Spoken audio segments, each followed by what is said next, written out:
children with special needs are challenged by the changes that a new school year brings.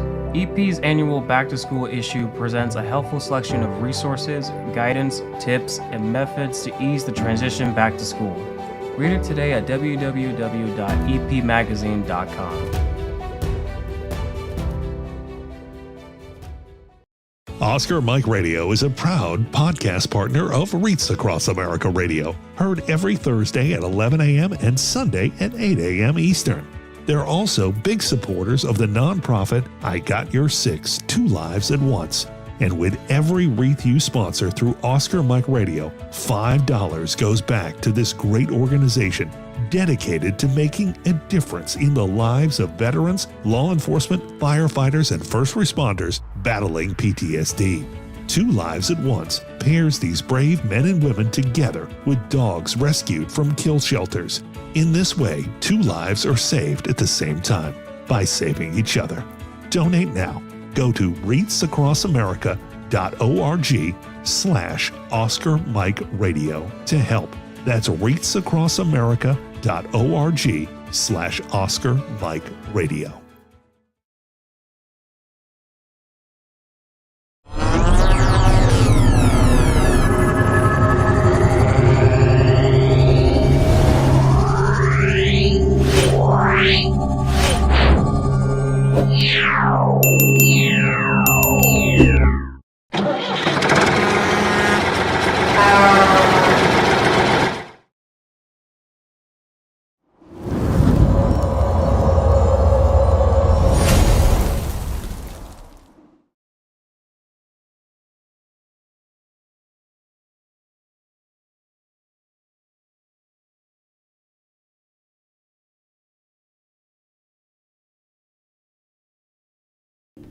Suicide is preventable, and each of us has a role to play in suicide prevention.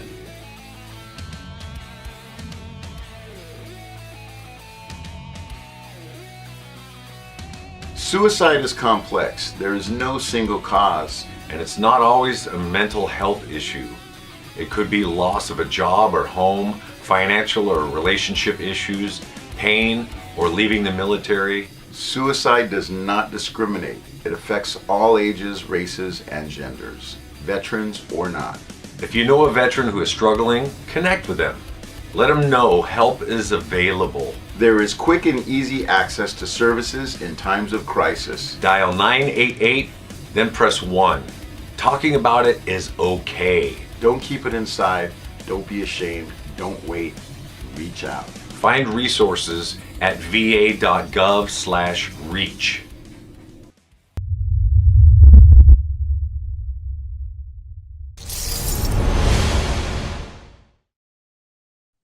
Hello and welcome again to Oscar Mike Radio. My name is Travis, U.S. Marine Corps veteran and your host. Oscar Mike Radio is part of the Hubazoo Network. You can find out more on hubazoo.com. I want to thank my sponsors, Joyce Asek of Asek Real Estate, Army National Guard veteran Mark Holmes of Reapers Detailing and Power Washing, and my supporters, Exceptional Parent Magazine and K-Sun Shaving Company. We're into September. This year is flying by, and I'm just having a great time. Again, last year, I'll say this again, was the realization that I know nothing. And that's a good thing. And this year is about relationships and talking to people who have developed relationships with themselves and with others through their career in and out of the military. And today is no different. I have U.S. Navy veteran retired, Captain Steven Vincent with us here on Oscar Mike Radio. Sir, welcome to the show. Thank you so much. Thanks for having me, Chris. I know you're not just the taxi service for the Marine Corps, sir. I know that. And I have a great affection for the Arleigh Burke ship. The first Navy ship I went on was the John Paul Jones. So that is a very cool memory for me. But and my grandfathers were in the Navy in World War II. So, you know, here we are. And we got connected over LinkedIn and, you know, we started talking, and I was checking out, you know, your company that you work for, TIAG, and then your employment history and all that good stuff that us LinkedIners do. And I'm like, there's a lot there. and I'm wondering if he'll talk to me. And here we are. And there's a ton of good stuff to talk about, which I'm always like excited about.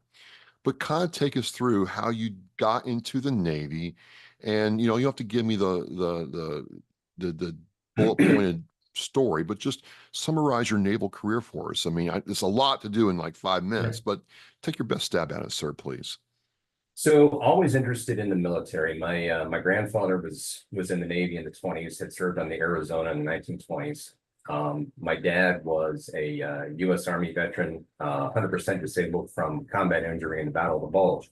So I'd always been kind of growing up exposed to military as something that was interesting and had explored it. I actually thought I was going to go into law enforcement as a career. I got introduced in high school to police explorers, then became a cadet at the community college I was working at, then got hired as a police dispatcher and reserve police officer, and did that for about 3 years in a small department in Northern California, Milpitas, California. One of my mentors in that department had been an Army Special Forces guy, as a lieutenant in the Army Special Forces in Vietnam, who said, "Steve, you're going to be a great cop, but you've never gotten out of this town. You haven't seen what else is out there. And I really encourage you to do that." And I started thinking more and more about, okay, what else can I do? Had been helping my mom take care of my dad. He passed, and it opened up the opportunity to not have to be at home helping her. Actually went back to college to finish my associate comms, my bachelor's degree, and interesting time, Top Gun comes out. And I'm like, well, that looks really cool. Now, I wore glasses at the time, and I was pretty confident that I couldn't be Maverick. But I said, Goose is kind of cool. I mean, I could do Goose. And so I went to see the recruiters, and they gave me these exams on spatial orientation, ship and electrical wiring, which I failed miserably. And they said, we don't want you near airplanes. Would you like to drive ships? And I went, well, that sounds cool. So I asked for any ship, grew up in Southern California. I asked for any ship West Coast. So out of officer candidate school in SWAS, I was assigned to the East Coast. Again, typical Navy. Over my career, I only got what I asked for once, but in retrospect, I always got what I needed. So started out on USS Nassau. That was LHA, so helicopter carrier on the East Coast. So assigned to Nassau in 88. So was there when Desert Shield, Desert Storm came about. So I initially went into the Navy with the intent of doing it for 2 years. And there was something heady about being an officer as a lieutenant junior grade, as an O2, being one of 3 people that was standing around the clock, officer to deck, on a helicopter carrier with the 4th Marine Expeditionary Brigade embarked, and the Navy amphibious commander embarked, and being in a combat zone. There was something heavy about that. There was something really exciting about being part of something that was big. And it was one of those where I had planned to be in for just two years and look for ways to stick around. So, kind of blowing through my career, most of it was in the amphib community. And that first, my first tours, I kind of saw Marines as cargo. Let's be honest. There's that, it's that voice activated baggage kind of thing. There's that. But so it went from initially, us and them and hostility, to this evolution to, man, these are a bunch of really good folks, and they're unique in what they do. We're unique in what we do. When we're on the amphibs, we're both useless without the other, but together there's this tremendous synergy. True. And I'll come back to that when I had command of my ship. So I ended up with next tour I was on an amphibious squadron, and that's where I was introduced, more tightly to the Marine Corps, working with Marine Expeditionary Unit planning staff on exercises and operations. Started to really appreciate there's some great Americans in this organization. They think differently, they talk differently, but man, we're part of the same bigger team, and these are a bunch of good folks.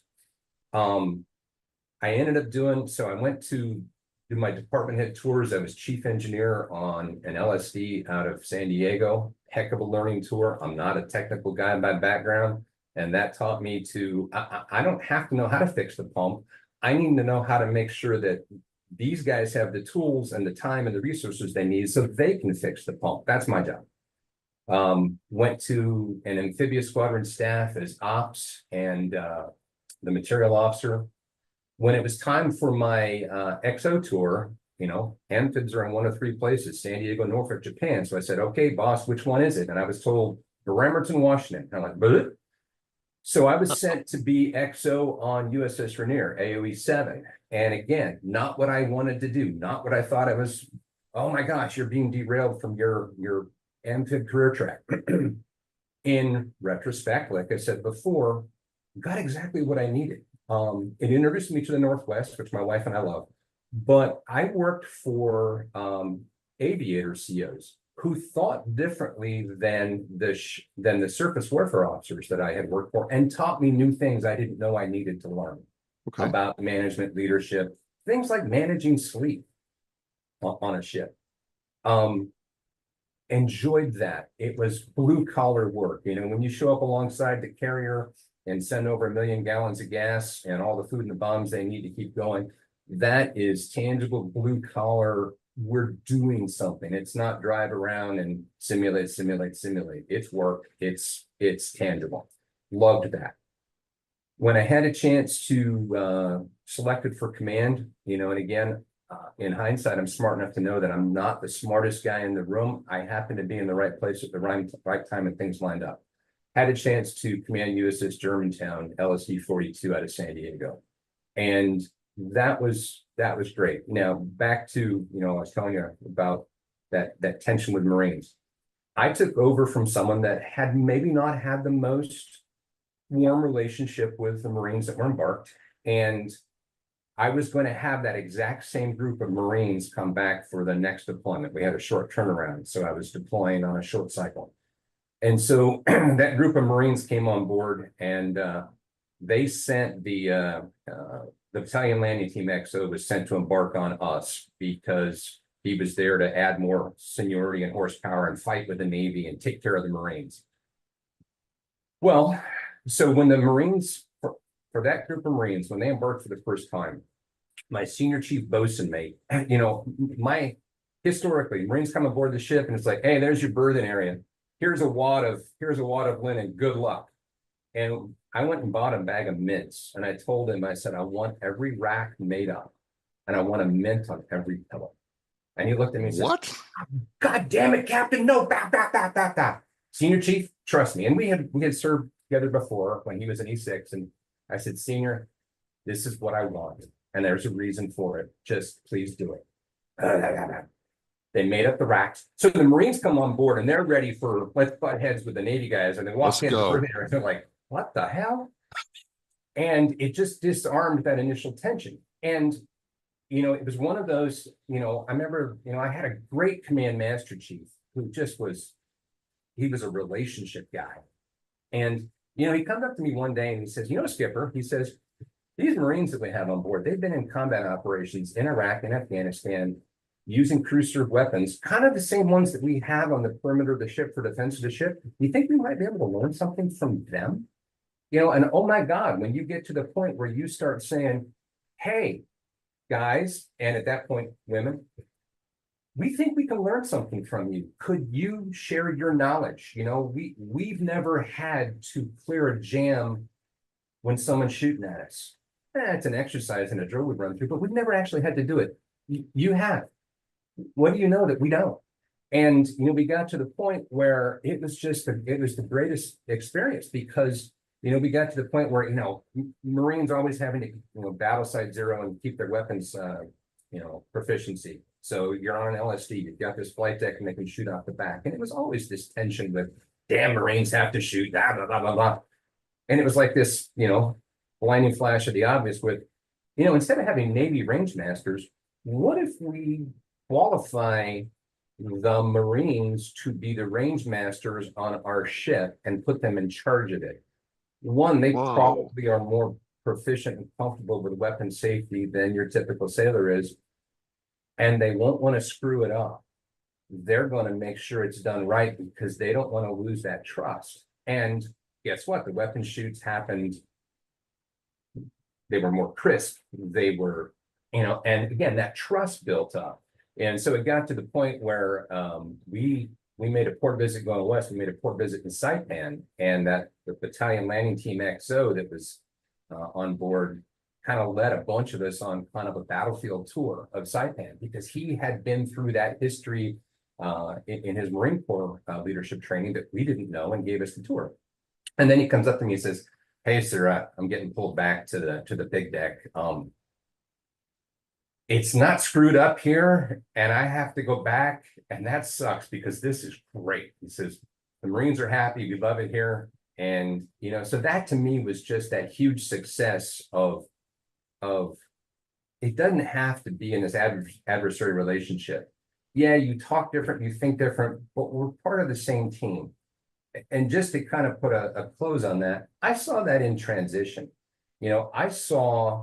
I was helped by people from other services that I had never met, that had transitioned before me, and reached back to help somebody.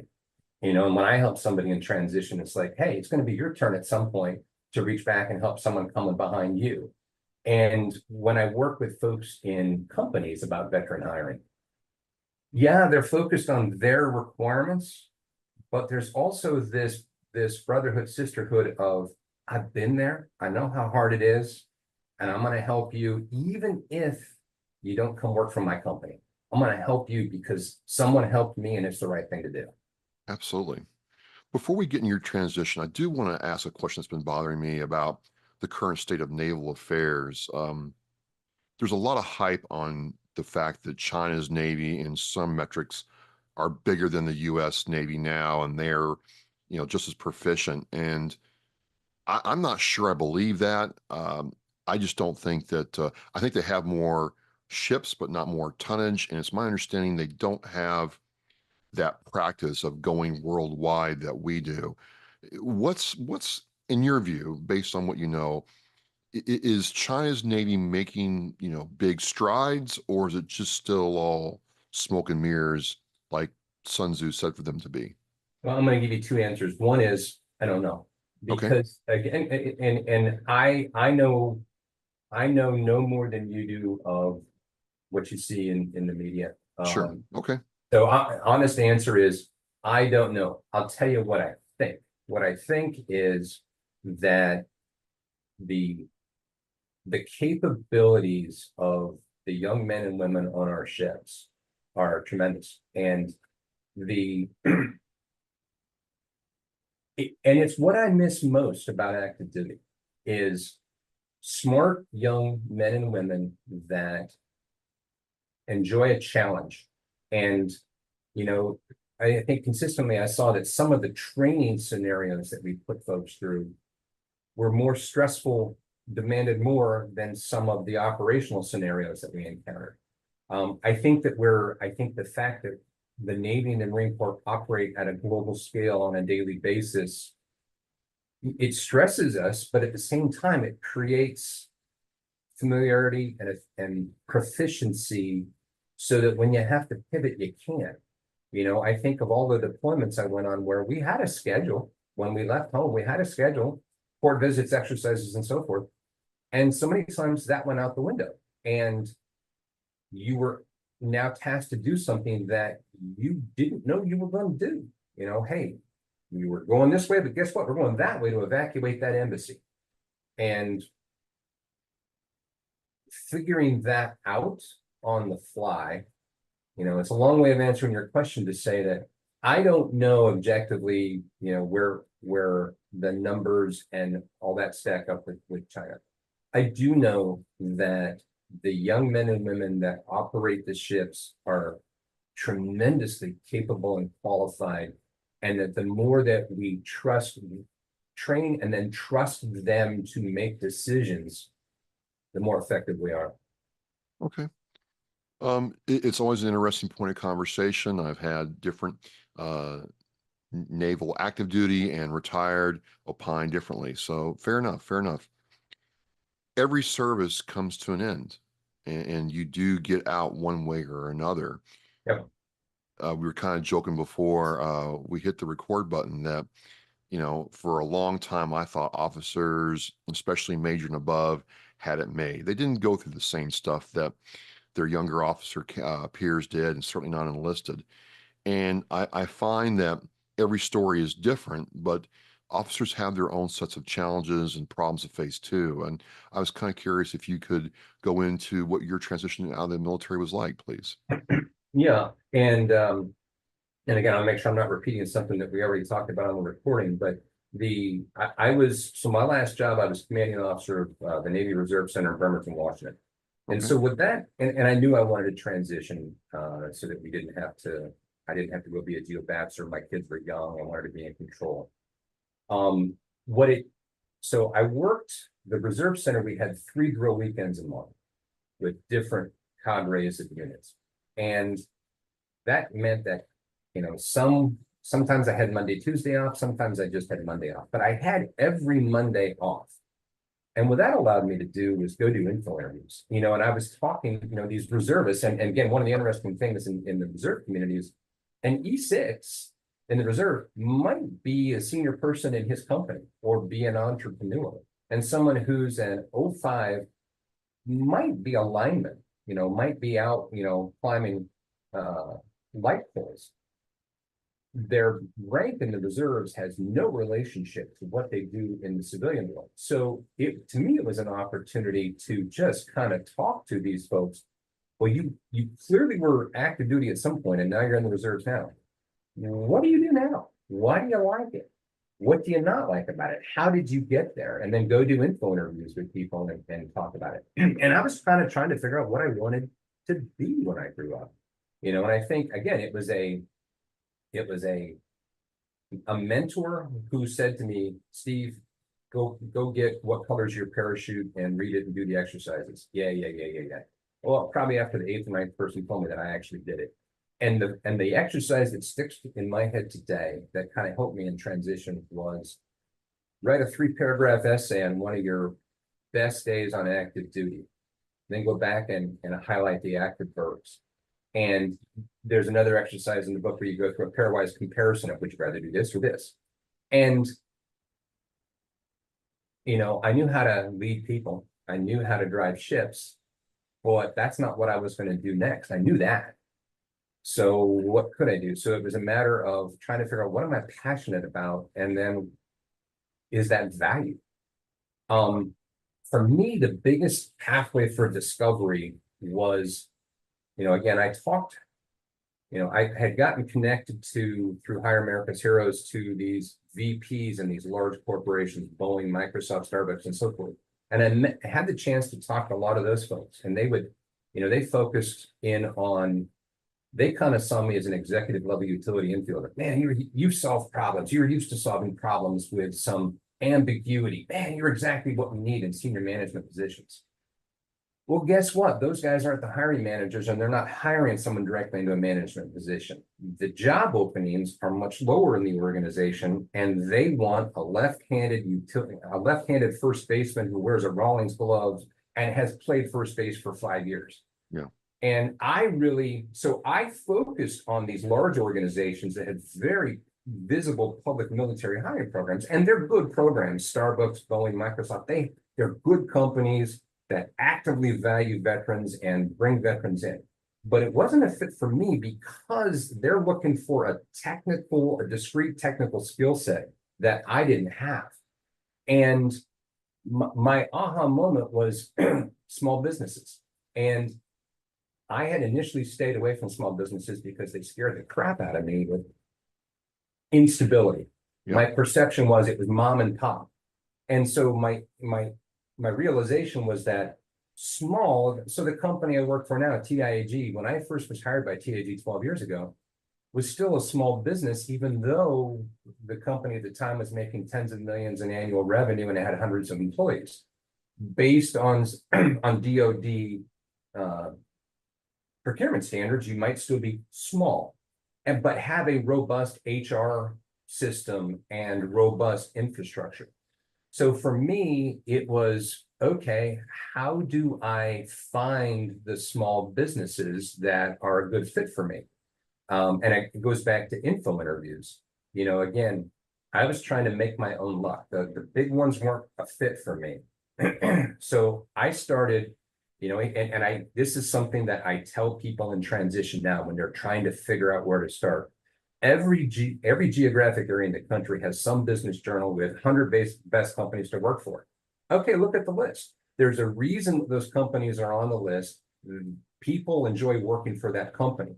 So I sat down with 100 in Puget Sound area and started going through, and there was maybe 7 of them that I'd heard of before, Microsoft, Boeing. But there was 93 others I'd never heard of before. And so again, I started falling back on military planning. All right, let me research them. Let me reach out. Let me do info interviews. And that opened my eyes to, there's a whole bunch of really, really good companies that are a better fit for me, because instead of trying to hire me for a discrete, analyst position, they're interested in that executive level utility infielder skill set that I have. They want someone who can solve problems with some ambiguity. And many times they don't have a position posted yet because they're waiting to find the right person. So in those small businesses, it was much more, my most fruitful conversations with the HR director, where they were asking me about the soft skills that I had in spades, but that none of the, if I'm applying for a specific niche job at Starbucks or Boeing, they're focused on the knowledge, skills, and abilities that are specific for the task, for the job. They're not asking me about me for the most part. And those small businesses, I was able to have conversations around me. And then to put a pin in it. And that's when TIAG reached out to me. I had been doing a lot of this small business networking and putting my resume out, going and eating rubber chicken at different networking events and so forth. And I put my, most of what you do in transit, most of what I did in transition was wasted effort. But you have to do all of that in order to have the things that work. And in my case, I posted my resume. I did the project management professional certification because it felt like a good way to take my military experience and reframe it into something that civilian HR people and civilian hiring managers understood. Oh, he's a PMP. I mean, I could have a conversation with you and convince you that I know how to manage projects, but if I'm talking to a civilian hiring manager, well, you know what? Unless you have a PMP, you don't know how to manage projects. So, okay, let me get the relevant civilian credential. Let me get the relevant industry professional credential that repackages what I know how to do in a manner that they understand. Got my resume posted in the PMI website. And the woman from TIAG that reached out to me, she said, here's what I know. I worked with a Navy captain once before, and I knew that he was not an idiot. And to be an 06, you probably had done a few things right. And you had a PMP credential. That was enough for me to say, I want to talk to you. And it turned out that TIG was looking to hire someone to serve as a project manager at the DoD National Center for Telehealth Technology. The woman that hired me, it was TIG had the contract to build mobile apps for PTSD, stress management, depression, suicide prevention, supporting the Department of Defense and working closely with the VA National Center for PTSD. And they didn't see me as a technical guy. They didn't see me as a behavioral health subject matter expert.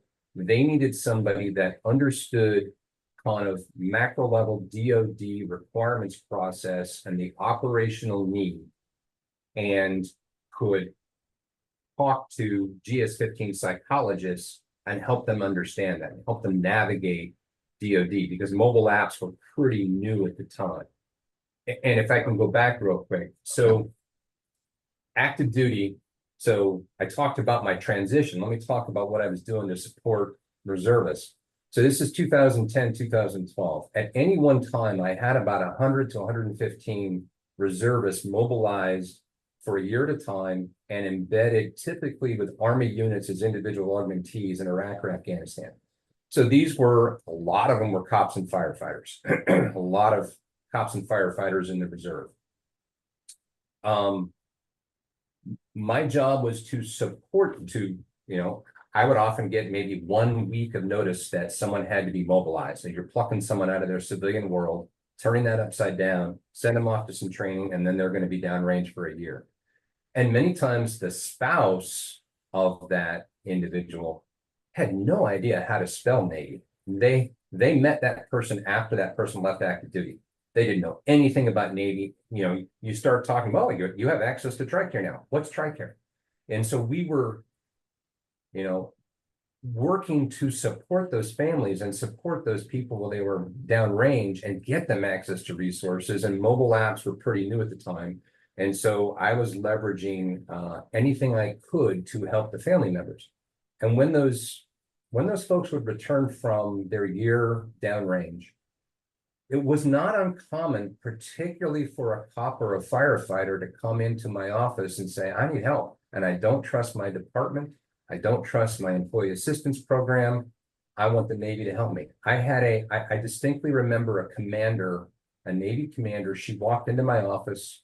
She closed the door. She sat on the couch and she just broke into tears. And she said, a week ago, I was in Baghdad and I was carrying a sidearm and wearing Kevlar and a helmet.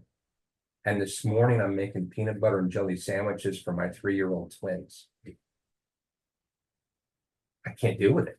You know, she had just spent a year in a combat zone and was just struggling with, I'm now mom and my job is to make PB&J. And she just was having such a difficult time with what she'd seen and that transition. And so for me, it was, I'm not a mental health expert, but you got to take care of your people. And if I don't know how to do it, I got to figure out who can help me. And so I was just reaching out left and right. And so some of that outreach and engagement I was doing brought me to the attention of TIAG, and she found my resume on the website.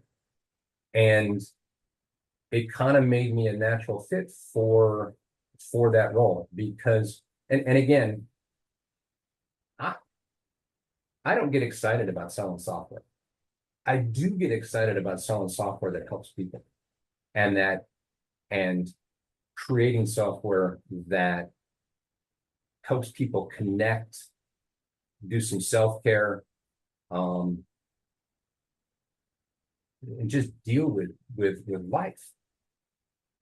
Well, I mean, that was the interesting thing looking up TIAG. It's not it's high speed, obviously, but you deal with a topic near and dear to me, DevSecOps, and you know, it is primarily a technology company in this space.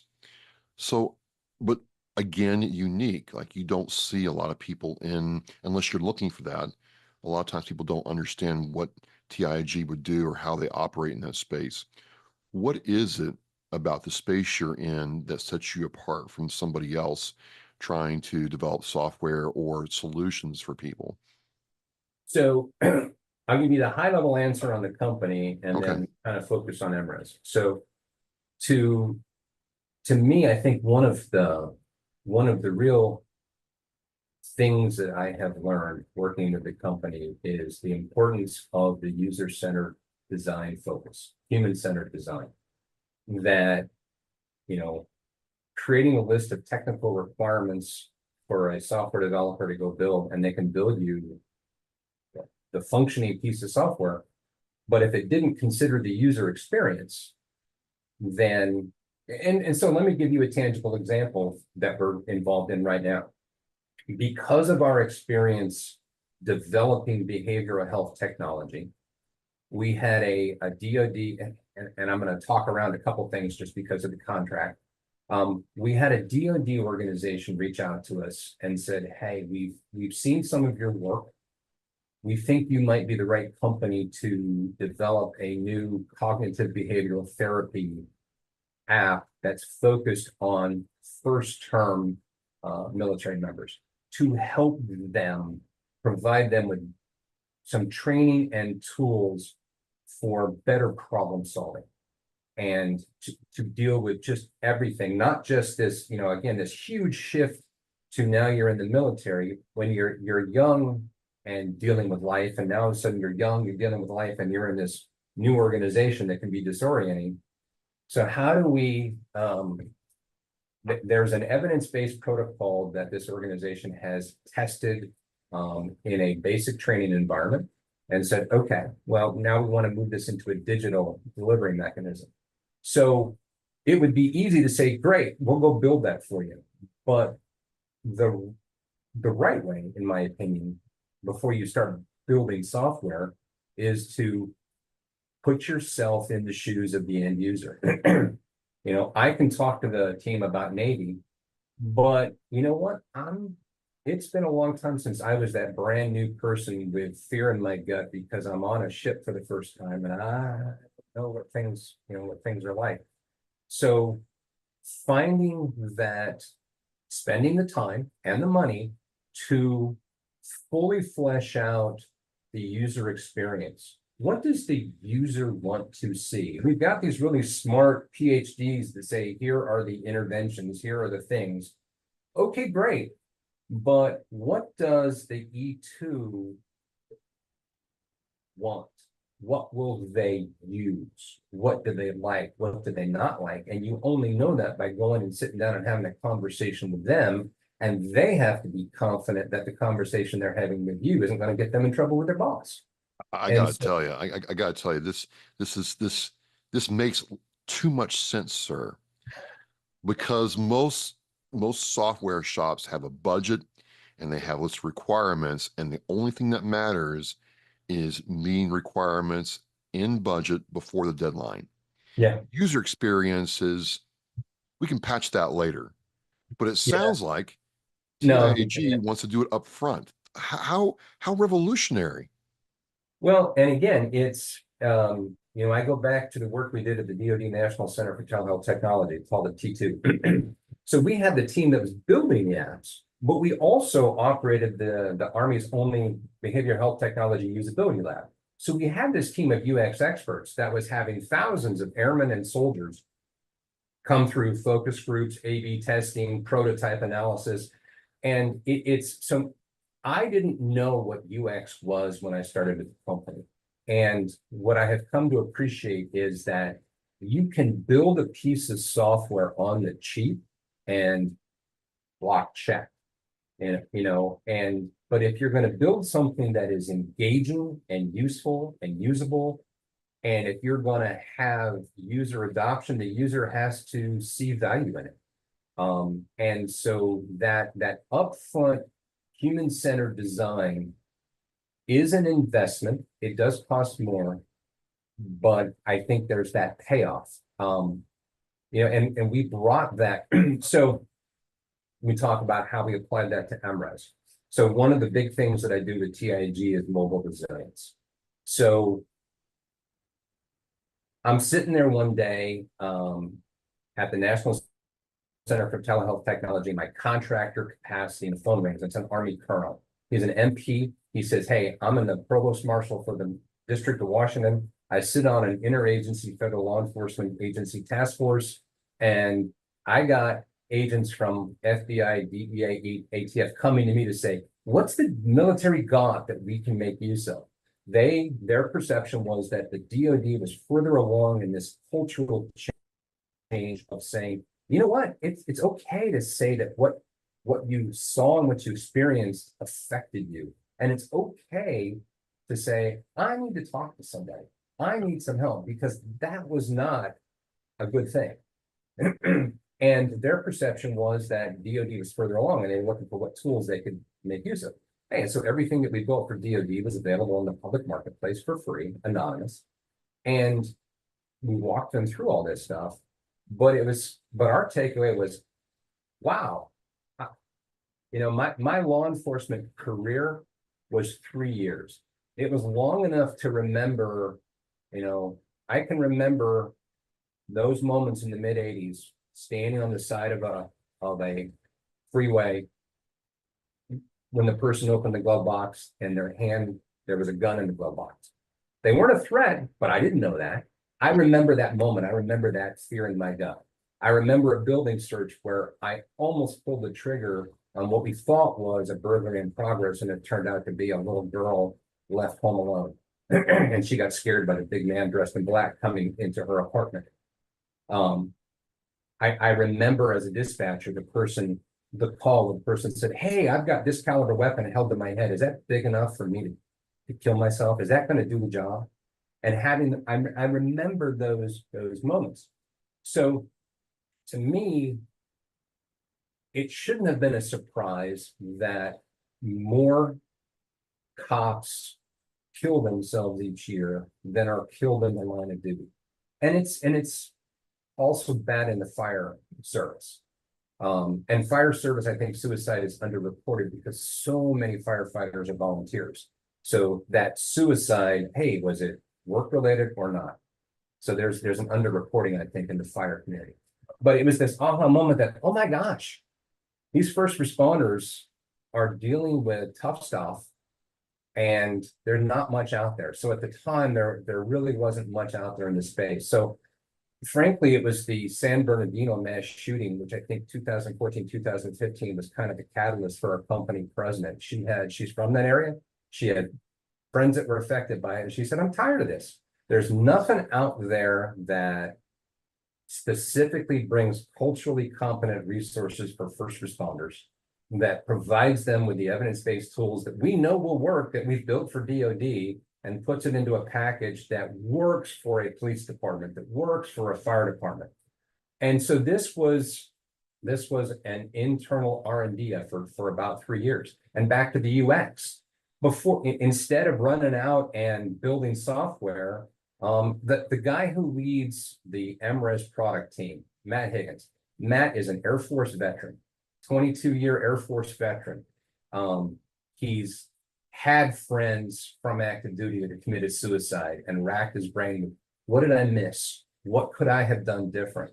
And so again, yeah, we're a for-profit company, but there's a whole lot of passion that goes into why this is important, why we do it. And so Matt, we had that whole user-centered design team from T2. Matt used them, worked with them, and they did 3 years of R&D with research with fire departments and police departments on what does the end user need? What do they want? And again, mobile apps pretty new at this point. So we rolled MRES out at the 2019 International Association of Chiefs of Police Conference. The reason I reached out to you initially is I'm trying to get the word out that there are tools out there available to police departments and fire departments that incorporate evidence-based tools that we know will help people, and the users just need to have access to them. And so, controlled diaphragmatic breathing, guided meditation. You talk to cops and you talk about guided meditation, and the response I get is, "Well, that's hippie bullshit. Get out of my face." Okay. But you know what? If I put it on, if it has an elegant interface and it's on an app that you have free access to through your department, you get a chance to experiment with what's out there, what works for you, and find what can help you both in the moment and after the fact to deal with tough stuff. And the reality is that humans experience tough stuff. Cops and firefighters and the military tend to experience it at a higher velocity and a higher frequency. But it's, that user-centered design approach we took was intended to build an elegant, useful piece of software that a police department could deploy so that their end users had access to it. Only their end users had access to it, and that be the cops, the admin, professional staff, etc. But while those end users had access to it, they were anonymous. That's one of the things that kind of distinguishes our approach. There are some other apps out there that the way they achieve anonymity is crucial. That's a core design principle. That end user has to know that when they're in the app, that what they do is not being monitored by Big Brother. We know from our DoD experience in the usability lab, the moment that user suspects that, they're going to throw the phone in your face. They're going to delete the app. They're going to say, "Screw you, I'm out of here." Right. How do you assure anonymity? Some other apps achieve anonymity by sharing a single username and password that everybody shares. Gives you anonymity, also gives you absolutely no control over who's accessing the content. And if you want your people to have 24/7 access to a personal cell phone number for someone on a peer support team, that can't be something that's in the public domain. It's got to be something restricted to that group of authorized users. But that group of authorized users has to be able to access the content without the chief knowing what they're doing. So that's kind of, again, that user-centered design approach, that end user anonymity was so crucial, so key. And then when we worked with the National Fraternal Order of Police, Sherry Martin. Again, Sherry Martin, if you want to, Sherry Martin, I don't think has a military background, but Sherry Martin's another great American who does great things for cops around wellness and peer support. And when we worked with her to go through her team's vetting process to validate that, this is something useful for cops and it is going to protect privacy, et cetera. Again, core design principle, it's really around putting something useful and powerful into the hands of the end users so that they have a pathway to resources. You could have done a number of things after you got out, and in some ways you have. But looking up TIAG and what they do and how they did it, it struck me that this almost continues this leadership and take care of your sailors purpose that a lot of captains develop, because I've talked to a couple of you all in the civilian world taking care of our first responders and law enforcement, and this company is unique in that fact. So just a couple of questions as we wind down. Say I'm a veteran and want to apply at TIAG. I know I'm making an assumption here, but I have to think that you all are very open to veterans joining your firm.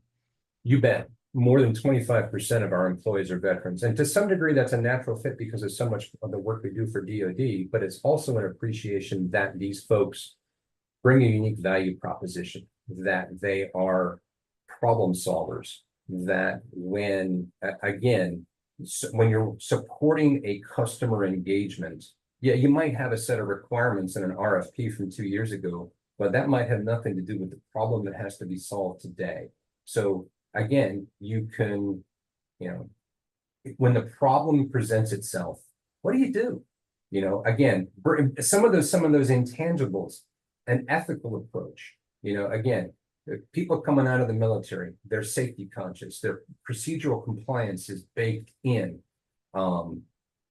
ethical, great communication skills for the most part. So all of those soft skills are recognized by the company as, not only do we need the technical skills that someone brings, but the soft skills that someone brings from their military experience with problem solving and mission focus and so forth is critical. So more than a quarter of our employees are veterans. I'm happy to talk to someone that's interested in TIAG about the company and why. I've worked with, we have sponsored the DoD Skill Bridge program and had some great, and there was a senior chief that we sponsored last year that came in and was hired and frankly has moved on to a civilian job. But that's okay. He came in and brought a great skill set to the company, added value, and then found a spot that was a better fit for his personal situation. I'm going to go back and answer your question this way too. When I was first hired by the company, I didn't know that if I was making the right decision. Because again, a small business, we talked through that, but I was doing a lot of work with Society of Human Resources Management about veterans and talking about veteran culture and connecting hiring managers with veterans and how do you speak the same language? How do you work past some of the cultural barriers and have that be a more productive conversation? I've got a few things posted in my LinkedIn page about that, about an Army artillery officer, et cetera. So I had made a commitment to speak at an HR conference in Seattle. And then I was hired by TIAG. And so in my first 2 weeks with the company, I put in a time off request because I felt like I needed to honor my commitment to speak at this company. And my phone rings and the guy who's calling me, I'd never heard of before, never met before. He says, "Hey, I'm Neil Lampton. I'm the general manager that oversees your business unit. Tell me about this time off request. And my first response was, you know, Oh, here we go. I'm already getting, you know, and so I answered his question and he says, wow, that sounds important. That sounds like something you should do. Go do it. And I'm denying your time off request because the company's going to cover your time for that. That's important. What? And that was my introduction. And so the guy that I just referred to, Neil, is now the company president and chief operating officer. That was my introduction to, we value you, we value veterans, and this is important. And you know, that tone has carried through. You know, we built a mobile app for the Washington State Department of Veteran Affairs to focus on helping veterans with traumatic brain injuries identify that they had a TBI and get access to resources. Again, it's the DVA's app. We built it, and again, that human-centered design piece was important to it. But when I was in that relationship with DVA, I became aware of another opportunity and kind of developed a business development opportunity for a technology project. And ultimately, the Washington Department of Veteran Affairs said, well, we only have funding for a half-time project manager. So, and I went back to Neil and said, well, that one didn't pan out. He said, well, not so fast. How about you be the project manager? And I went, I don't know anything about case management systems and technology implementations. And Neil's comment to me was, we're not going to let you fail. You've got the relationship with the customer. They trust you. You understand their business problem. It's okay that you don't understand how the technology works. We're not going to let you fail. So Neil supported me. And then the guy who's the MRES product manager, Matt Higgins. Matt is a freaking rock star project management guy. I would have a beer with Matt every couple of weeks and talk through some of the artifacts that I had to create, and Matt helped me. And again, another veteran helping another veteran. But, you know, the takeaway from that was I had the ability to do the job. And I had the support to do the job. And I think a lot of that comes from my military experience. All right, I'm put into a situation that I'm uncomfortable, unfamiliar with, but I know what to do now. I ask questions, I build relationships, I solve the problem, I keep moving forward, and I'm smart enough to know that I need to ask for help. Not just, you know, again, we all need to ask for help. I need technical help in this project. I get punched in the face by life.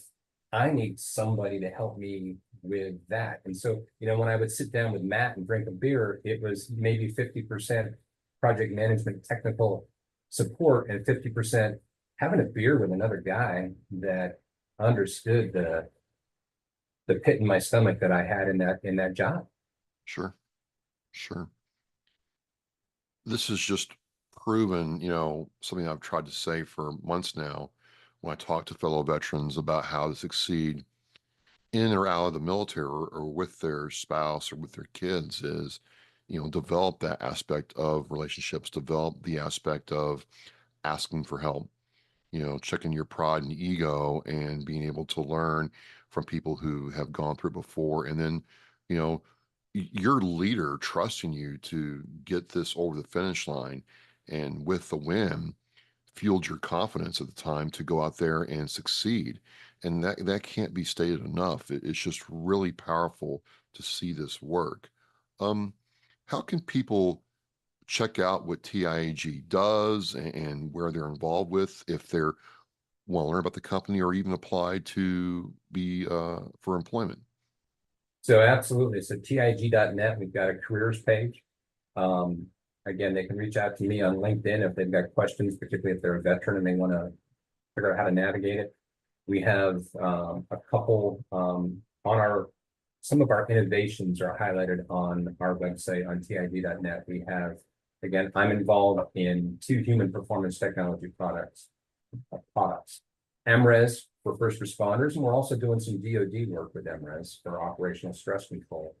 And then we're partnering with a company called First Me Plus for the Warrior Performance Platform. That's the technology product that the Army is going to be deploying for holistic health and fitness. And both of those are kind of highlighted on our webpage. And we're growing in those areas where, again, there's going to be a need. We're a technology company, but we're also sometimes going to need a strength and conditioning coach that understands the military, that understands technology, and can help implement technology to support, say, Army H2F. The majority of our jobs are going to be, again, supporting DoD with cybersecurity. We do a good bit of work supporting Department of Homeland Security, both FEMA and Federal Law Enforcement Training Center. So I will tell you that one of the things that I think is cool is that there's a real appreciation for the value military spouses bring. I think, and again, and when possible, I think one of the only good thing that came out of the pandemic, as far as I'm concerned, is an appreciation for remote work, which I think is a huge boon for military spouses, whether they be male or female. There are some really tremendous people with great technical skill, but because they're following their spouse every couple of years on a PCS, they have trouble establishing a long-term relationship with the company. We try whenever possible to make the roles open for remote work. And I think that a military spouse, I would encourage them to look at our website for the careers, because I think that there's many times that they are underemployed because of the frequency of moving. But yeah, please check out. They're doing some cool stuff with cybersecurity, with technology development, DevSecOps, cloud support. And then there's the part of the company that I'm supporting around human technology with both MRES for first responders and military stress control, and what we're doing with holistic health and fitness. Again, I'm focused mainly on the human performance technology, and I get freaking excited about that because it's a tool that helps somebody get better, whether it be self-improvement or connecting with the resources that they need to help them be well, get well. This just is awesome. We could talk all day just about, different facets of the company. And I hope you'll consider coming back and doing just that, because, again, we want veterans to know about these kinds of opportunities who may not have served in maybe a combat or combat support MOS, that there's companies like TIAG who need these skills and are willing to, support their career path. Steven, sir, I just want to thank you for coming on and talking with me. Time flies when you're having fun, and it was just a wealth of knowledge. And I thank you so much for sharing with us. Travis, thank you for inviting me on, and I appreciate the opportunity to share a little bit of what I know. And again, I'll leave it at this. Every one of us needs some support. Maybe not every day, but every one of us needs some support. Figure out who to ask and ask. Absolutely. Well, ladies and gentlemen, I'll have Steven's LinkedIn link in the Oscar Mike Radio website post and show post. I'll have the link to TIAG in the show post. And again, this is a clear demonstration of understanding leadership, understanding the power of relationships, and really, the old military saying, sir, know yourself and seek self-improvement, and good things will happen. So I thank you for coming on. And as we say in Oscar Mike Radio, mission in flight. Thank you. Remember, on it teaches our mission. We care about it, we do it every day. But I think there are things that just hit you and give you a reason to go on. The theme for our 2024 for Reach Across America is Live with Purpose. It just seemed to fit in with the vows of the REAP, the 10 attributes that we feel represent our United States military. I thought, what a great opportunity to put those two things together and show our kids through how we act some of the things that can make their lives better, their communities better, and by doing that, the country better. For me, Live with Purpose, I think, it's mindset. Set some guidelines and then go out and purposefully make life different, make a change. It's an opportunity to set an example.